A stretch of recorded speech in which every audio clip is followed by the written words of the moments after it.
E hoje você trabalhando em Nova York, você vê uma diferença de chegar em oportunidades de investimentos que você nunca teria acesso no Brasil? Sim, sim, sim, sem dúvida. Você, como todo lugar do mundo, né? Você ter contatos e ter um networking, isso te abre portas e te abre oportunidades que você não veria numa viagem de turismo a Nova York, por exemplo, né? Sim. Ou se você for via um grande banco, por exemplo, porque em geral os grandes bancos eles trabalham com grandes fundos e grandes fundos são muito conhecidos, então não tem aquele especialidade, o tamanho às vezes menor, tal, para Sim, você obter um alfa, né, que é um retorno esperado acima do mercado, sim. é, para você poder fazer um investimento interessante. Então é muito importante você ter esse contato on the ground, boots on the ground que a gente fala, né? Uhum. Cara, bem bacana. Porque uma coisa que eu fico pensando muito, que eu vejo assim no dia a dia, é que quando você tá no Brasil, o acesso que você tem a investimentos que se tornam muito grandes. Então, por exemplo, vamos dar um exemplo de private equity ali. Cara, pra você chegar a investir na OpenAI lá no começo, aqui no Brasil ninguém conhecia, ninguém sabia o que Sim, era, na Anthropic, ninguém sabia o que era, sim, entendeu? Então, cara, acho que lá fora você tem uma coisa bizarra, né? sim, sim, E você sim. acha que isso é um diferencial muito grande da Portofino hoje? Vocês terem esse acesso a mais? Eu acho que é um diferencial importante, né? Mas também é um diferencial que ele é muito seletivo para alguns clientes, porque normalmente esses investimentos são investimentos de longuíssimo prazo, né? Uhum, Então, por exemplo, a gente tem investimentos na SpaceX, na xAI, uhum, que são investimentos que vêm desde a de 2019, 2020, né? A gente tem investimentos em empresas de bateria para energia renovável que só foram feitos em 2020, 2018, né? uhum. Então, é um prazo muito longo que não todos os investidores têm esse apetite para segurar esse investimento por tanto tempo, né? Sim. Então, você nunca sabe qual vai ser o cavalo ganhador. Obviamente que você quer participar de alguma maneira, em geral, melhor é via fundos que estão boots on the ground na especialização deles, né? Para poder adquirir essas participações. Uhum. Mas, de novo, são participações muito específicas em projetos muito específicos de muito longo prazo, entendeu? E que o investidor brasileiro não está acostumado com esse tipo de investimento. Tá, tá. Pô, bacana pra caraca isso. E isso de você investir em longo prazo, trabalhar com os juros compostos junto com você, por mais que todo mundo saiba isso, sabe? Não todo mundo, mas, pô, grande parte dos investidores entende isso e sabe. Mas poucos realmente têm o estômago pra aguentar a porrada de ficar muito tempo em um ativo Sim, líquido ali e, cara, realmente segurar, não vender. Aquela tese ali de compre um preço razoável e segure o resto da vida, né? exato. E por que que isso acontece? Por que que alguns investidores, mesmo sabendo disso, parece que não se importam ou querem fazer day trade assim rápido? É porque eu acho que a natureza do ser humano, né, é, não é essa, né? Essa é contra a natureza do ser humano, né? Ainda mais o Brasil, que é um país de curtíssimo prazo, onde as pessoas estão sempre preocupadas e indexadas com o CDI e tudo, Uhum.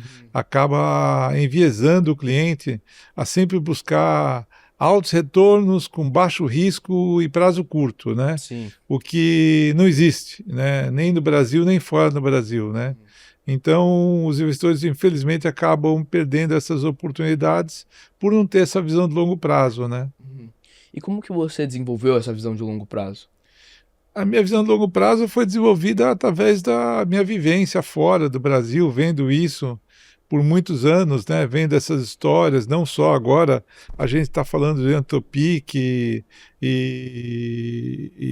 e OpenAI, SpaceX, mas no passado teve Google, teve várias empresas que quebraram, teve vários Uhum. bancos que quebraram, então assim, é toda uma história que você vai vivendo, onde você vai aperfeiçoando o teu conhecimento, né? Nunca é perfeito, mas pelo menos você sabe mais o que esperar, entendeu? Uhum.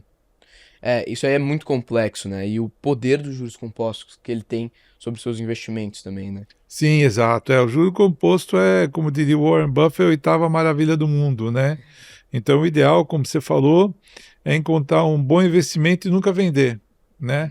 Ele vai passar por fases boas, fases ruins, mas os bons investimentos são aqueles que você, teoricamente, nunca deveria vender, né? Uhum. E quando você está pensando em investir em alguma empresa ou fazer alguma alocação, uma classe de ativo nova, qual que é o primeiro ponto que você vê e quer entender sobre aquela empresa? Então, a primeira coisa, a classe de ativo, né? A gente sai do top-down, né? A gente analisa o top para ver se faz sentido aquela classe de ativo dentro do cenário econômico que a gente está vendo, né? E Bacana. dentro da classe de ativo, você vai identificar os ativos que fazem mais sentido você carregar, né?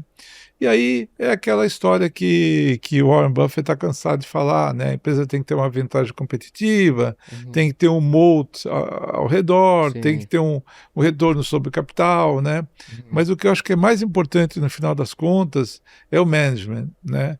Uhum. Porque eu acho que se eu tivesse que escolher um negócio, né, eu escolheria um péssimo negócio com gente boa do que um ótimo negócio com gente ruim, entendeu? Sim. Então eu acho que o negócio é importante, obviamente, mas as pessoas são mais importantes do que o negócio. Sim. Cara, isso é completamente importante, porque se você tá pensando em um negócio e não tem pessoa competente ali, como que o negócio vai dar certo? Exato. Entendeu? Pode ser o melhor negócio do mundo, né? Mas não vai dar certo. Não vai dar certo. É, E falando sobre, pô, você já ter que nem você tinha dito agora, que, pô, é bom você investir numa empresa que ela tá com uma vantagem competitiva ali clara, que ela tá indo bem, ela tá tendo o rendimento dela, ela tá faturando bem.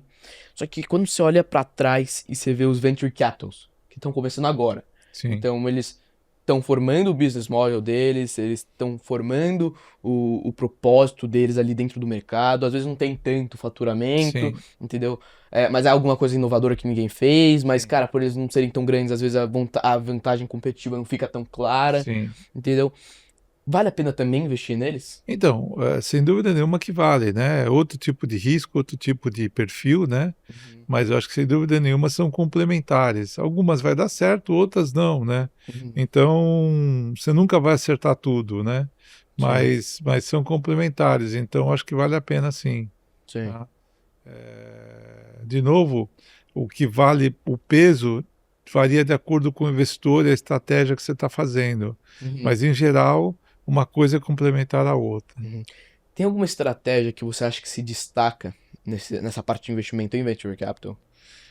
Não acredito ter uma estratégia que eu acho que se destaca. Obviamente, tecnologia tem sido uma área muito explorada nesses últimos anos, Uhum. mas todas as áreas que são muito boas se tornam muito competitivas, então não Sim. todo mundo vai fazer dinheiro, pelo contrário, acho que a grande maioria das pessoas acaba perdendo dinheiro. Uhum. É, Então, eu acho que tem certas tecnologias hoje do futuro, né, que são tecnologia, biotecnologia, né, medicina, Sim. equipamentos, né, sequenciamento DNA. Então, tem uma série de coisas, né, data center no espaço, energia, a parte de energia mesmo renovável. Então, tem um monte de coisa que vai acontecer.